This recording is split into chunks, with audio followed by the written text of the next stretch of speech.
धर्म गलत नहीं सिखाता, हर धर्म अच्छी चीज़ें सिखाता है। तो तालीम के ज़रिए हम फिर एक मर्तबा टैलेंटेड जो हमारे बच्चे हैं ये आगे 15-20 साल में पूरी दुनिया में फैल जाएंगे। अगर ये सही तालीम, सही स्किल लेके आगे बढ़ेंगे तो इस मुल्क का नाम रोशन करेंगे, अपने माँ बाप, ख़ानदान, अपनी जगह का नाम रोशन करेंगे। प्रधानमंत्री जी का भी कंटेंट है कि बच्चों का स्ट्रेस फैक्टर जो है, this is a very important thing कि जो बच्चे आजकल स्ट्रेस में हैं पढ़ाई। This is Channels Television's breaking news. Olive the public school का वार्षिक समारोह हुआ आयोजित। 28 जनवरी ओलिव द पब्लिक स्कूल का वार्षिक समारोह यूपी संगीत नाटक अकादमी में आयोजित किया गया। इस कार्यक्रम के मुख्य अतिथि माननीय न्यायाधीश श्री शमीम अहमद जी, लखनऊ उच्च न्यायालय, और विशिष्ट अतिथि श्रीमती आपदा इनामदार जी, उपाध्यक्ष पीए इनामदार एजुकेशन ट्रस्ट पुणे थी। कार्यक्रम का मुख्य आकर्षण स्कूल के छात्रों की चपलता, अनुशासन और कौशल को प्रदर्शित करने वाले विभिन्न प्रकार के कार्यक्रम रहे। छात्रों द्वारा विभिन्न प्रकार की रणनीति और कौशल का प्रदर्शन किया गया। मंच पर छात्र छात्राओं के प्रदर्शन ने अतिथियों और अभिभावकों को देशभक्ति गीतों की मनमोहक प्रस्तुतियों के माध्यम से देशभक्ति के उत्साह का एहसास कराया, जिससे राष्ट्रीय गौरव और एकता की भावना पैदा हुई। तो मैं पूना से आई हूँ, महाराष्ट्र, और ख़ास इस प्रोग्राम के लिए आई हूँ, एनुअल डे प्रोग्राम ओलिव जो स्कूल है मिशन इसका।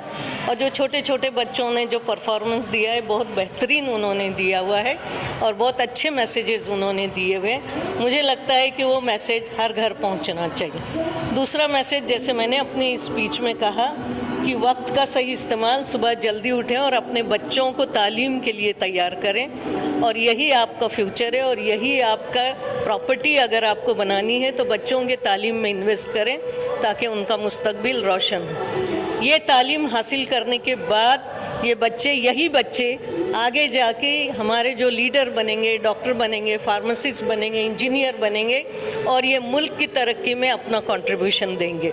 और तालीम ही वो ज़रिया है, तालीम ही के ज़रिए हम अपने मुल्क की जो विरासत है उसको भी हम कायम रखेंगे सब मिल के, क्योंकि तालीम सोचने को मजबूर करता है और एक साथ रहने के लिए प्यार मोहब्बत का भी पैगाम देता है।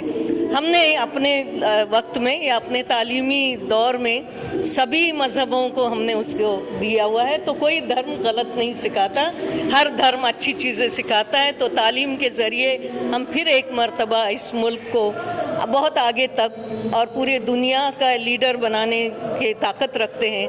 हमारे यहाँ सब 70% हमारी जो आबादी है बिल्कुल नौजवानों की एक यंग टैलेंटेड जो हमारे बच्चे हैं ये आगे 15-20 साल में पूरी दुनिया में फैल जाएंगे। अगर ये सही तालीम, सही स्किल लेके आगे बढ़ेंगे तो इस मुल्क का नाम रोशन करेंगे, अपने माँ बाप, ख़ानदान, अपनी जगह का नाम रोशन करेंगे और हमारा तिरंगा हमेशा ऊंचा लहराता रहेगा।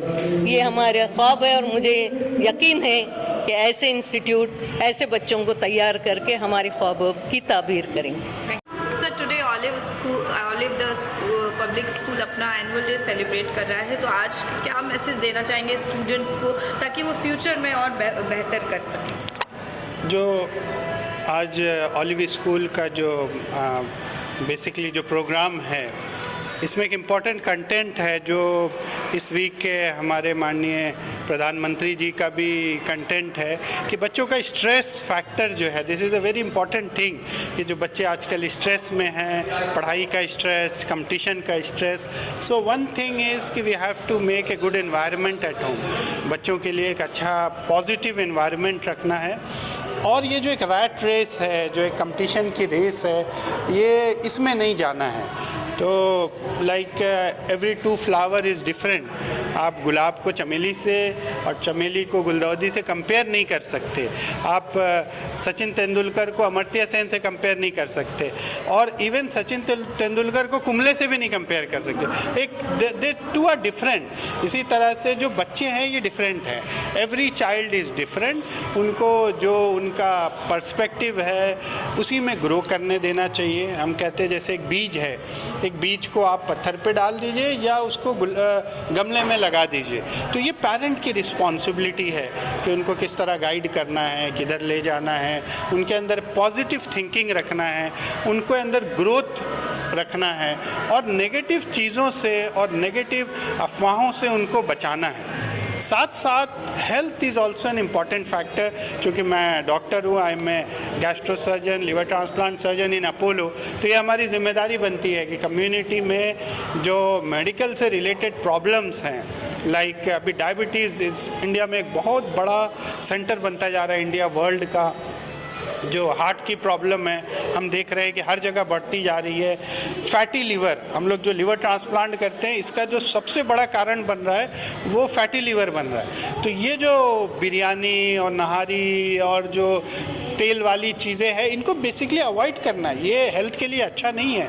मीन्स हम ये नहीं कहते कि बिल्कुल नहीं खाना, but you have to have control on it, अपनी न्यूट्रिशन पे, अपनी हेल्थ पे, और थोड़ा एक्सरसाइज करना। जैसे अभी हमारे एक मैम ने कहा कि सुबह उठना, दिस इज़ वेरी इंपॉर्टेंट। अगर हम सुबह उठते हैं तो हमारे पास बहुत बड़ा दिन रहता है, बहुत बड़ा समय रहता है। सुबह का 2-3 घंटा कोई डिस्टर्बेंस नहीं रहता, कोई बेल नहीं बजाता है, कोई आता नहीं है। वो टाइम है जब हम बच्चों को भी उठाएंगे, कंसंट्रेट करेंगे, उनको पढ़ाएंगे, तो वो ज़्यादा इम्बाइब करेंगे, ज़्यादा लेंगे और ज़्यादा आगे जाएंगे। तो these things are important, these things are very important. तो यही मैसेज हम कम्युनिटी को भी और अपने लोगों को भी देना चाहते हैं कि आपको साथ में अपने हेल्थ की भी ख्याल रखना है, थोड़ा एक्सरसाइज करना है, वॉक करना है। घर के बाहर नहीं निकल सकते, घर में योगा करें, एक्सरसाइज करें, फिटनेस करें। ये आधा घंटा जो अपने लिए देंगे, इससे आपकी दिनचर्या में 2 घंटा बढ़ जाएगा और 2 घंटा आप ज़्यादा अच्छे से काम कर सकते हैं। So these are the 2 message basically I want to give कि we have to concentrate on education. बच्चों को पढ़ाना है, उनको पॉजिटिव ग्रोथ कराना है, उनको नेगेटिव चीज़ों से बचाना है और उनको मेन स्ट्रीम लाइन में लाके आगे बढ़ाना है। और दूसरी चीज़ ये है कि हेल्थ का केयर करना है। ये सारी बीमारी जो मैंने बताया, डायबिटीज़, ब्लड प्रेशर, शुगर और जो फैटी लीवर की ये प्रॉब्लम है, ये अगर आप व्यायाम करें निश्चित रूप से और रेगुलर एक्सरसाइज करें, डाइट प्रॉपर रखें, तो ये चीज़ों से बच सकते हैं। मतलब ये ऐसी चीज़ें नहीं है कि टीबी की बीमारी हो गई, बल्कि आप इनसे बच सकते हैं। So this is my message. Thank you.